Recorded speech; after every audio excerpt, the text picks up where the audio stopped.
Tonight on the Muskie Daily, we'll be taking a look into the new Concord tree lighting and Christmas parade that happened on Monday, November 30th. Santa came to town for a picture with the local dogs. And the East Muskingum Band Boosters prepared over 3,000 Dutch apple pies.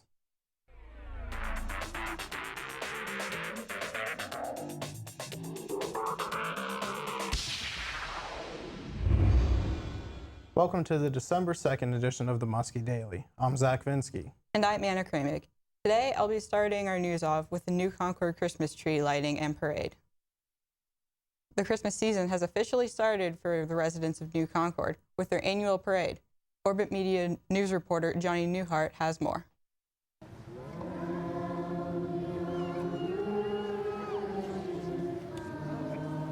On Monday, November 30th, New Concord held its annual Christmas parade.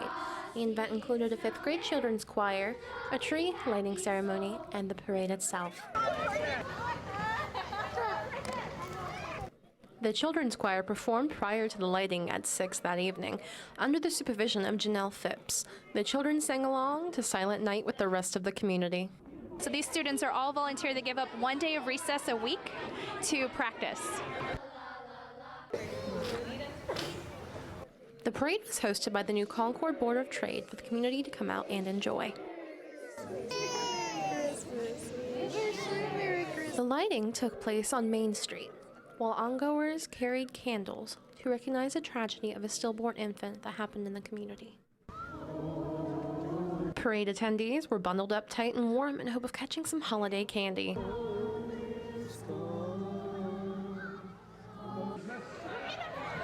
The participants of the parade included the New Concord Fire Department, people, dogs, and even horses. The parade ended with the jolly old elf himself, Santa. After the parade, Santa showed up on the village green to allow local children to sit on his lap and share their Christmas wishes. For Orbit Media News, I'm Johnny Newhart. The New Concord Bark Park Committee held its Pictures with Santa event. New Concord dog owners brought their dogs to see Santa and were encouraged to get their picture taken with their families. Carson Klaus talks about why he likes pictures with Santa. I feel it's different from getting a picture with Santa when it's just yourself, and it's also a lot better for kids that are like older because they still get to come and see like what they used to do when they were kids. Donations were collected to raise money for the development of the Bark Park. The Bark Park Committee raised $300 with the event. The committee is planning to host a winter dog hike sometime this winter. For more information, you can go to the New Concord Bark Park page on Facebook. A local organization known as NCARD gives the chance for the community to request activities to participate in. Orbit Media news reporter Carissa Kent has more on this opportunity. The New Concord Area Arts and Recreation District has been bringing the community together for years through their events and classes. NCARD has been offering guitar, cooking, and yoga, but now a new class has started. NCARD will now be offering ukulele classes on December 5th and the 12th, from noon until 1:30. Dance and guitar director George Dolney tells us how the ukulele classes got started. Yeah, we have, once again, Ms. Judy is very active in talking to whether it's people who have already taken our programs or those who are interested. And we had a lot of people who asked about ukulele. And I had played a little bit of it. It's very similar to guitar in the way it's put together. And we piloted that program. It was back in the summertime, like dead summer, July summer, and went very well, had a good turnout for it. And we're going to do it again in December.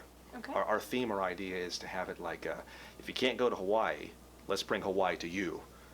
This December, bring a little bit of warmth and kind of play around and have some fun. So Another activity NCARD is looking into is a Lego robotics team for intermediate children. NCARD is always willing to hear feedback on current events and classes, but they're also interested in suggestions for new activities. Program Director Judy Beadham reveals her excitement in getting new suggestions brought to her attention. The exciting part about my job is now that people are learning to say, hey, talk to NCARD or talk to Judy Beadham, and I know the steps to go through to get things started and then how to get the word out. So it's pretty exciting. For suggestions or information on activities, given through InCard. Contact them by calling 826-2293. Again, that number is 826-2293. For Orbit Media News, I'm Carissa Kent. John Glenn High School hosted its 33rd annual Dutch Pie Bake fundraiser on November 21st.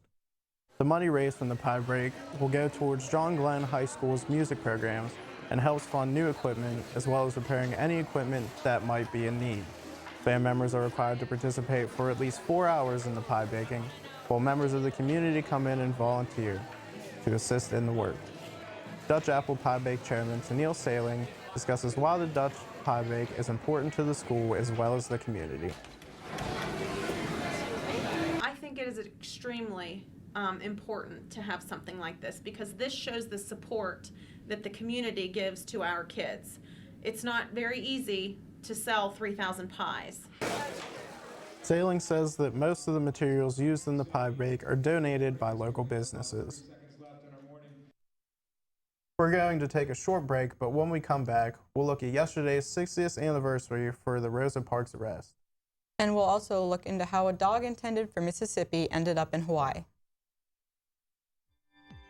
We have the music. We have the cameras. We have the talent. Orbit Media, where the magic happens. On the story. On the quad. On the scene. This is the Muskie Daily. 60 years ago from yesterday, a 42-year-old woman in Alabama took a stand by keeping her seat. It was on this bus you see here that Rosa Parks was arrested when she didn't give up her seat for a white man. That was December 1st, 1955. Less than a week later, a young, little-known pastor named Martin Luther King Jr. led a citywide bus boycott. That chain of events set off what became the Civil Rights Movement and led to a historic Supreme Court ruling banning segregation. Parks died in October 2005, just weeks before the 50th anniversary of her arrest. American Airlines is investigating a mix-up that sent a dog bound for Mississippi to Hawaii instead. The pup was located Sunday morning and should be back with her owner on Wednesday. Jack Fink has the story. A scare in the air for the owner of Bethany, the Pembroke Welsh Corgi. It was supposed to fly from DFW to Jackson, Mississippi, about 352 miles. But instead, American Airlines mistakenly put her on a flight to Honolulu, Hawaii, some 3,200 miles. Oh, I would just be beside myself. Julie Kabasic doesn't own Bethany, but with 5 dogs and 3 cats, she can relate. So worried about what would happen, what could happen, and I know that people would be trying to do the best they could, but the poor little dog would be just so scared. Bethany's owner, Paul Chen, declined an interview, but in an email thanked American's customer services manager for working tirelessly to find her. An American Airlines spokeswoman says the dog is doing just fine, and while in Hawaii is being cared for by a vet. There's nothing usually dangerous about flying with your pet. Lillian Iyer is a veterinary technician in Richardson. She says a longer flight can be stressful for some dogs, but I've traveled with pets quite a bit and quite extensively, and I never ran into any problems. Losing pets on planes is not that common. Airlines have lost 52 in the past 10 years, but Julie Kubasek isn't chancing it. When we take the dogs, we always drive just for that, and it makes it a little challenging sometimes, but it's worth it for us. We'll be back after a short break to give you the weather forecast for New Concord and the surrounding areas. And later, an update on Fighting Muskie sports action. Stay tuned. This is Will Mullins, and I want to encourage you to watch Chapel on Orbit TV Friday, Saturday, and Sunday at 5 p.m. and 10 p.m. Thanks. Find out what decisions are being made at Student Senate that could affect your campus organization by tuning into Orbit TV on Tuesdays at 11 in the evening, and again on Wednesday through Sunday at 10 in the morning and 6 and 11 in the evening.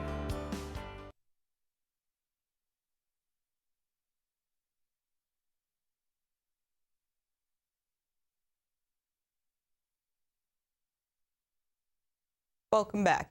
Here's a look at your local weather forecast. Tonight will be wet and chilly. There's a 40% chance of rain and snow showers, and cloudy with a low around 32. Tomorrow looks to be cooler with a high near 41 degrees. Tomorrow night will cool down even more with a low around 29. Now here's a look at your extended forecast. And after that, your Fighting Muskie Sports Update.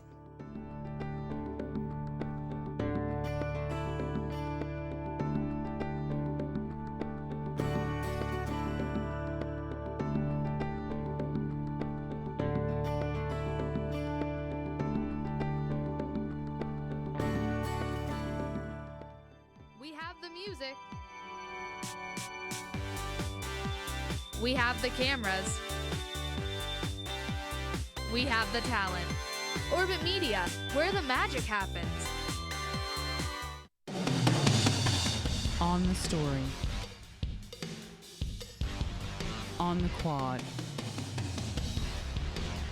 On the scene. This is the Muskie Daily.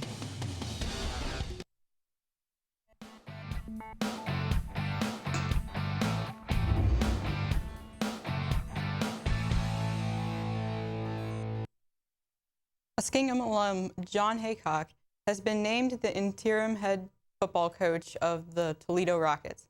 Haycock formerly served as the Rockets defensive coordinator and assisted head coach on former head coach Matt Campbell's staff. Haycock graduated from Muskingum in 1983 with a degree in health and physical education. He has spent the last 31 years as a coach, including stints at Youngstown State, Kent State, and Purdue before settling at Toledo. Haycock will coach the Rockets at their bowl game before handing the reins over to newly hired head coach Jason Candle, who currently serves as the offensive coordinator. Muskie basketball players Jalen Page and Olivia Buzanson have been named as the Muskies of the Month for November by the Student Athlete Advisory Committee.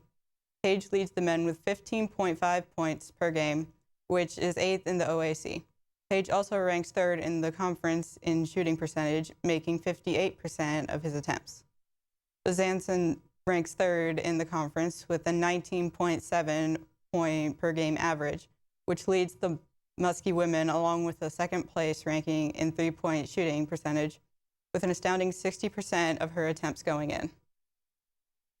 Speaking of Buzanson and the Muskie women, they open up OAC play tonight when they host rival Marietta. The Pioneers come into New Concord with an unblemished 6-0 record on the season. The 1-2 Muskies will look to play spoiler tonight and hand Marietta that first loss. You can hear the game live on WMCO with pregame starting at 7. For more on sports, tune in to WMCO 90.7 for the Muskie Sports Blast every weekday night starting at 8 in the evening. We'll be back after the break with information on the Muskingum University tree lighting ceremony. This is Will Mullins, and I want to encourage you to watch Chapel on Orbit TV Friday, Saturday, and Sunday at 5 p.m. and 10 p.m. Thanks. Find out what decisions are being made at Student Senate that could affect your campus organization by tuning into Orbit TV on Tuesdays at 11 in the evening, and again on Wednesday through Sunday at 10 in the morning and 6 and 11 in the evening. The holidays are coming up, and the American Chemistry Society is selling candygrams for $1 in the BOC until the 4th. You can either send a make-your-own edible snowman kit or a packet of candy and hot chocolate to send to someone. All the profits will go towards the family that needs support for Christmas. Come to the BOC to help out the cause.